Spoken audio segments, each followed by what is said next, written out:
Sup, Bo here. Today I'm planning on doing a couple vlog entries because basically I had a plethora of ideas come through, and I was gonna wait a bit and kind of truncate, basically stagger them. But then I thought, why not just kind of do them all at once, because I'm all about providing value and expressing the things that I feel are important, in terms of helping people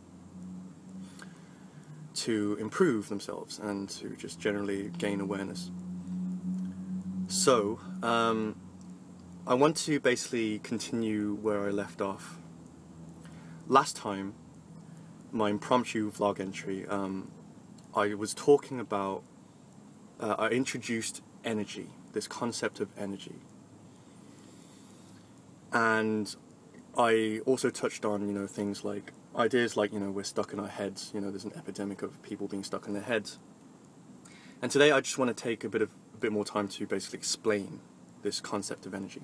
Because energy is a word, it's quite broad what it could mean, it's quite ambiguous in that sense. So today I just want to define what I mean by energy, and then basically answer the question of how understanding energy will help you in your life and help you improve as a person. So, energy. A very good way to explain what energy means, like the energy that I'm talking about, is feelings. So how you feel is part of this energy, part of this world of energy. So, so your emotions are something that basically arise energetically. And everything that you sense in your body, all of the sensations you have in your body, that's all part of this kind of your ability to basically sense energy and to manipulate energy. And this contrasts with your ability to think. So I was talking about in the last entry about how there's an epidemic, or there's a pandemic, of people in society who basically think too much, like they're too much in their heads. And that's because our society has taught us, has conditioned us to believe that thinking is what you exclusively need to succeed in life, and to be badass or whatever you want to do, that kind of thing. And if you look at your own life, and my life is, it's definitely true in my life, just looking back into the past and stuff like that. But if you look into your life right now, you'll notice that you spend a lot of time just thinking, just analyzing things, using your head, being in your head, thinking about, weighing up different scenarios, weighing up different decisions, weighing up different choices. And that's what's needed, right, in society, because that's how our society has been designed. It's very intellectual, our society. And that might help for something like, starting a business. Even though there is a component of business that is, that involves, human contact and human interaction, communication, and that is energetic. But a very large kind of proportion of starting a business, for example, involves thinking. It involves analyzing, thinking things logically, thinking things through logically. So, you have to have an idea. You have to basically define what value that idea poses to other people.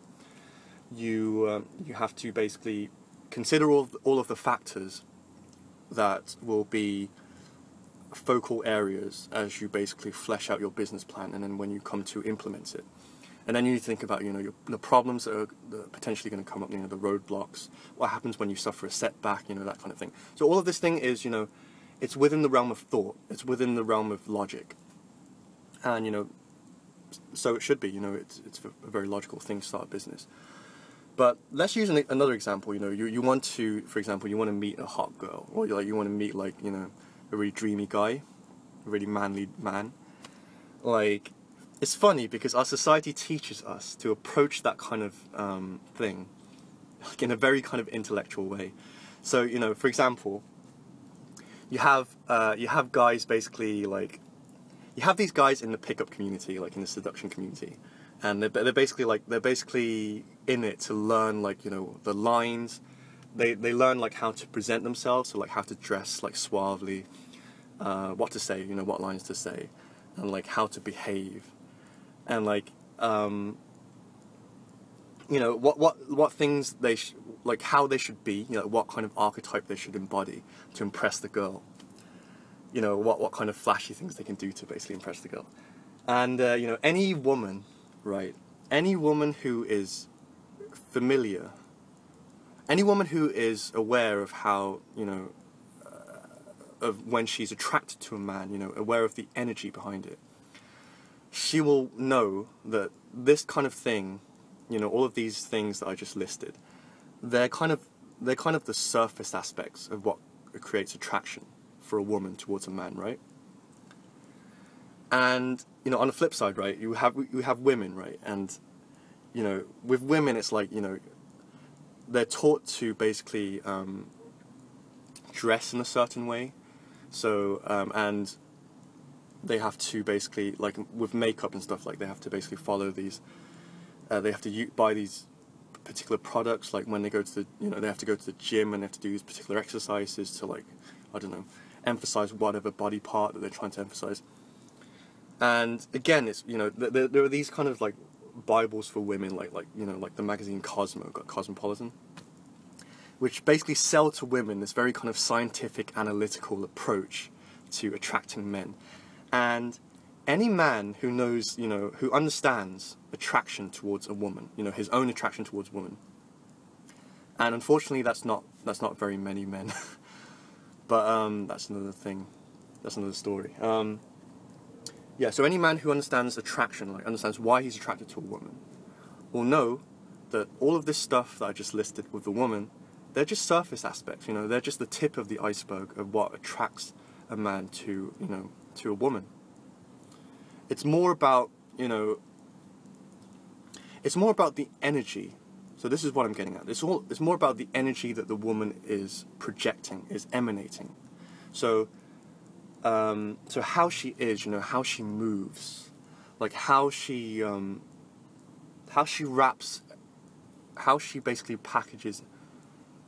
Well, that's like quite not quite the right word, but just the quality that she instills in all of her like actions and her like speech, just the way that she carries herself, right? It's not something that you can basically articulate because it's to do with feelings. And so this is what I mean by energy. So how can this help you in kind of just being a happier person, you know, improving yourself in general? How can it make you feel more at ease? I'm kind of like giving these like as rhetorical questions. But once you start to sense energy, because we can all sense energy, we all have feelings, we all have, you know, we all have sensations in the body that we feel, you know, very deeply. But it's just that the way that society is designed, you know, we have been trained to shut that part of us down because, you know, we've been taught that the important part is the mind, like the symbolism, the analytical center of us. So we've been kind of taught to suppress and turn off, like, you know, the sensitivity of our feeling, of our energy feeling center. So basically, we need, if we want to be happy, if we want to be free, part of the reason, like I explained last time, well, you know, a very big reason that I decided to stop doing scripted material is because I wanted to show you guys, you know, what it's like to truly trust in yourself and to be sensitive to your energy and how you project it and how other people are projecting their energy upon you. Because once you let go of like all of the trappings of the mind, because the mind just keeps chattering away, it doesn't stop, it makes you really fucking paranoid, and you just basically think yourself into submission.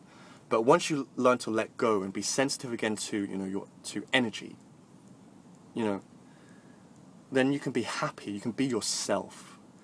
And let me tell you, that's a lot more freeing than, like, you know, basically, yeah, just being stuck in your head all the time and, like, you know, just being overly anal about stuff.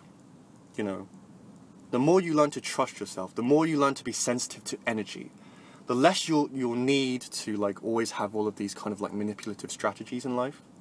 Because a lot of people rely on these, like, manipulative strategies, where they're basically, you know, they learn techniques, and they learn methods, and they learn all of these specific, like, you know, linear, like, step-by-step things. And, like, some of those things are really helpful. Like, it really depends on, like, the application of them. But, like, it's like, if you rely on that kind of thing,